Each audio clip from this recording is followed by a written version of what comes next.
Who are the mighty dead? What are the mighty dead?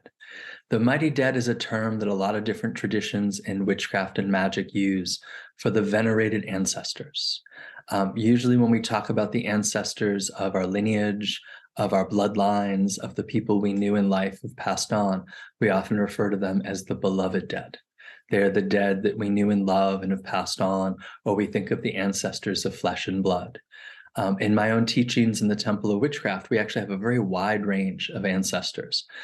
We divide them into the ancestors of flesh and blood, which are your genetic ancestors, whether you know them or not, doesn't matter. If you're, adopted, you still have genetic ancestors. And often in the magic and rituals of the ancestors, deep ancestors from the flesh and blood come up. So they're people I don't necessarily have names for or photographs from in my family. We have the ancestors of milk and honey, which are the ancestors of adoption.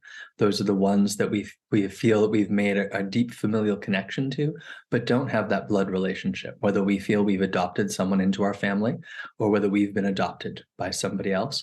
We're then connected to that complex of families. Those two families become united on some level, sort of like a marriage can bring two families together as well. In many traditions, there's rituals of adoption, but in our modern society, it often feels informal. But we have people that we have chosen as family, particularly those of us who are marginalized or maybe estranged from our blood family. We often have families of choice, and those become our ancestors of milk and honey. And those they're connected to become our extended ancestors. We have the ancestors of place, what we call the ancestors of bone and stone, because they're buried in the land where we're at. So wherever you live, those who have lived there before are also your ancestors. And they go through many different layers, from modern ancestors to indigenous ancestors, to very kind of deep ancestors that may predate the indigenous people we know of today. Then we have our ancestors of story, also known as the ancestors of bread and breath, because that's what sustains us. Those are the figures from history, from media, from art, from entertainment, from literature, who we feel connected to because of their story. So if you have an author you feel a great kinship with, or a musician that you feel a great kinship with, being a kid growing up in the late 80s, early 90s, I fell in love with this band that predates the Seattle music scene. It was a band called Mother Love Bone, and the singer died just as the album came out. And I fell in love with that music, and I also really felt this kinship with him. So I often talk about their singer, Andrew Wood, as being an ancestor, bread and breath of mine. And I got the chance to visit his gravesite and have a profound experience there with him, and feel he's a part of my practice and communing with him now.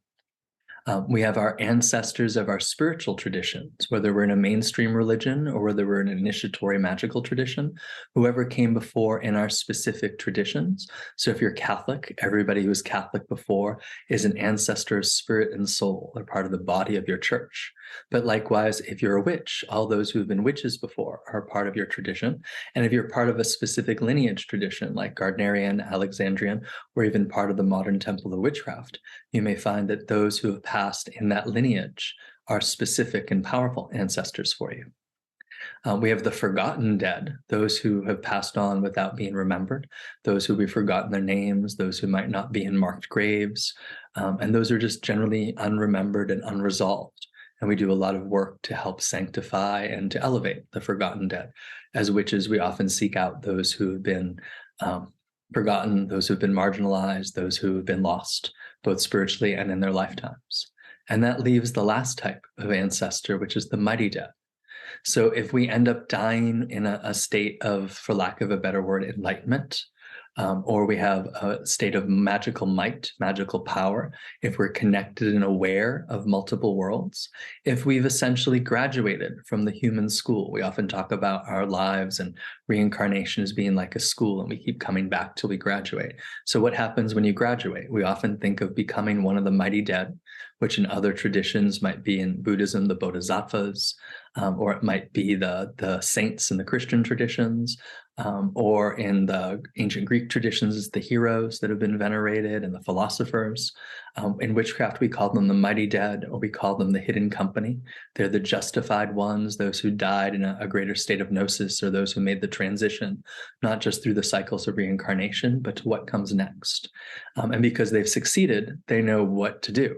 and they can be great guides and teachers and allies and healers. And I believe that the mighty dead are part of a collective consciousness, and they exist beyond any one religion, but the face they show witches is the mighty dead. So sometimes we perceive them as these kind of robed, mysterious figures who dance at the eternal Sabbath. And we can join them and commune with them. And sometimes it's verbal, sometimes it's very kinesthetic, sometimes it's just very energetic. And I think that same level of collective human graduated consciousness can reach out to us from a different religious tradition. It'll take on the paradigm, the lens of that tradition. But the robed witches, the ancient priesthood, I know when I started doing work with what in the Theosophical and New Age traditions are called the ascended masters.